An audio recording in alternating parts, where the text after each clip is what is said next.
Okay, I'm going to tell you a couple quick stories, and for these, you just need to know that I cannot stand to see animals suffer. I don't mind for animals to die. I like to eat animals. People eat animals.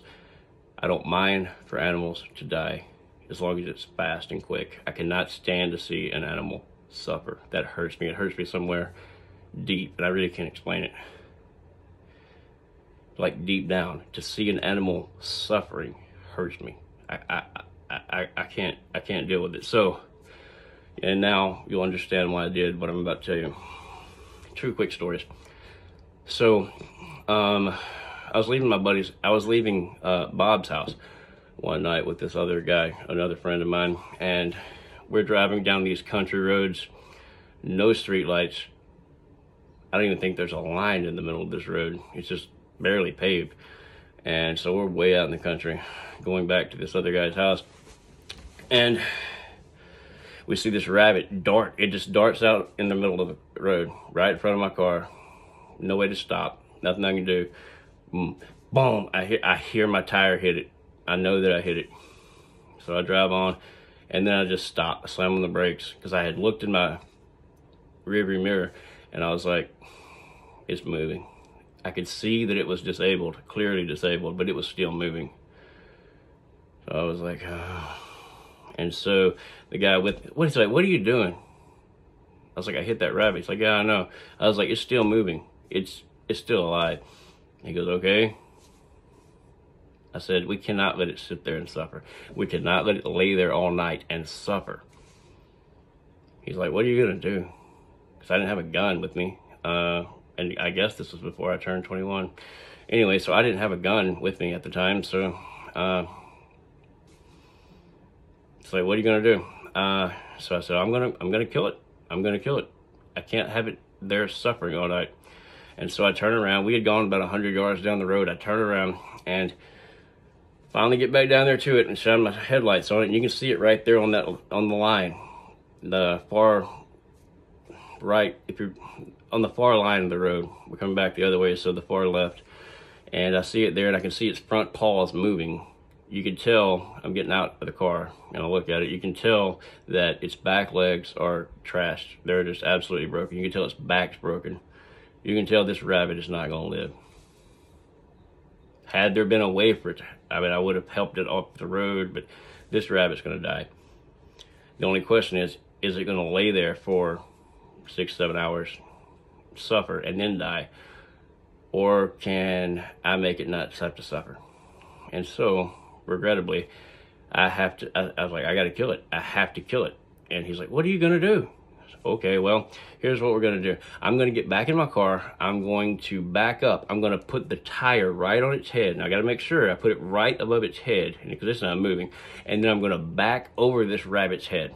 That way, the rabbit will not suffer. It will die, but it won't suffer. It'll be done, out, dead, gone. And he's like, okay, man, whatever you want. And so he gets out, and I was like, help me back up. And he's like guiding me like this. So I get back about 3 feet from the rabbit's head, which is still on the concrete. And so then I get out, I go back and look. I was like, get me right there. Get me right where I'm about to run over its head. And he's like, okay. So I get back in, and I get the tire. My back tire is touching the rabbit. And if you've ever heard a rabbit screaming when it's in pain, it is not a pleasant thing. Not a pleasant thing. I felt so bad for this rabbit, but there was nothing I could do. It was going to die. One way or another, it was going to die. So I got back in the car. I was like, tell me to come on. Tell me when I've got it crushed. And so I back up, and he barely a touch of resistance, and I hear it smash. I hear their skull smash. And man, that hurt. I was like, So he's like, all right, you got it. I get out, I look, rabbit's flat head, dead, but it's dead as a doornail, and it did not suffer. Now, I know it suffered from the time that I hit it until I came back, but a lot of people would have just kept going and don't care. Okay, it's gonna lay there and suffer, it'll die tomorrow morning, whatever. But no, I had to turn around and come back and back over its head. Now, that was gruesome and it was not pleasant, but for the rabbit's sake, I think that was the right thing to do. Now, one more time, let me tell you about this one. we had mice one time, and so we had mouse traps out, and the mouse traps, you know, they kill them pretty quick typically, but every once in a while they'll grab them and they won't kill them. 98% of the time they'll kill them pretty quick. But you know, that paper stuff, that little paper that catches them, like they stick on the paper, that crap is very inhumane. I don't use that anymore. We only used it the one time because my wife bought it, and this is the second story. We had it over there in the laundry room, and we looked and checked it. There was a mouse on it, and my wife called me because she tried to, and she said, ah! And so I go over there and I try to pull it off. I can't pull it off. I try to pull it off, and a little bit of its skin comes off. And I was like, oh my gosh. Like, it was literally trying to pull the rat off this thing, and it was a mouse, it wasn't a rat. But anyway, trying to pull it off there. And mice, they scream. I don't know if you know that, but mice, if they are in pain, they scream. And so I was pulling this mouse off this sticky pad, and it was pulling its skin off. It's like, really? I couldn't do that. So I let it, I just left it alone. I went and got the whole thing, about this big, this pad of sticky stuff, took it outside. The mouse has stopped screaming now because I'm no longer, you know, actively ripping its skin off. So I took it outside, went in the house, and I got my 12 gauge shotgun, bird shot in it. I got about 6 inches away. I threw the little pad with the mouse on it, because now the mouse is suffering. I don't know how to get it off, and you know, you don't want mice in your house. So, but I don't want it to suffer. So I throw it out in the yard, and keep in mind, we live in the country. I take it out back, throw it in the yard, and it's still sitting on there. Get my 12 gauge. I get the barrel, I don't know, about 1.5 feet from the mouse. I pull the trigger, and you cannot see that mouse. It blew that mouse apart, dead, gone, because I couldn't handle seeing it like that. And not too long after that, because I was like, no, we're not using that sticky stuff anymore. That is just, I can't handle that. I can't stand to see a mouse and say it sits on there for like a day or two before you find it. That's just wrong to me.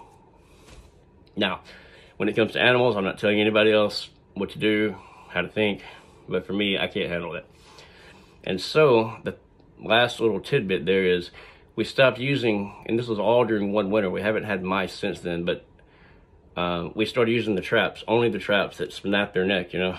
And by and large, they worked. We got 3 of them and just broke their neck, no problem. But I heard one snap one night when I was still awake, and it's about 1 o'clock in the morning. Typically, I would hear it snap. For the other 2, I would hear it snap and then done, no movement. But I heard this one snap, and then I heard something scraping. I kept hearing movement over there after this one had snapped. At first, I was like, okay. First time I heard some, oh, okay, whatever. And so like 3 more times, I heard movement, like this scraping. So what is that? So I get up and I go in there and look, and this mouse has got a broken neck, bleeding out this whole side of its head, blood all over the counter, and somehow with a broken neck, and it's still got its foot, one of its feet caught in the trap, broken neck like this, and it's somehow dragging this trap very, very slowly across the counter while bleeding. Man. So again, I get it, take it outside, like screw the trap, and its foot's caught in the trap. I take it out, throw it out there, get the 12 gauge again. No. This time I used the 9mm because it was closer, so I had to get it a lot closer than with the 12 gauge. But anyway, I took the gun out and I blew that one away too. Now, a lot of people would say, that's so mean. You just blew up those rats, those mice, and you backed over a rabbit's head. And yeah, I did do that. But what was the alternative? They would suffer. And like I said, I cannot stand to see animals suffer. Or people, obviously, but I cannot stand to see animals suffer.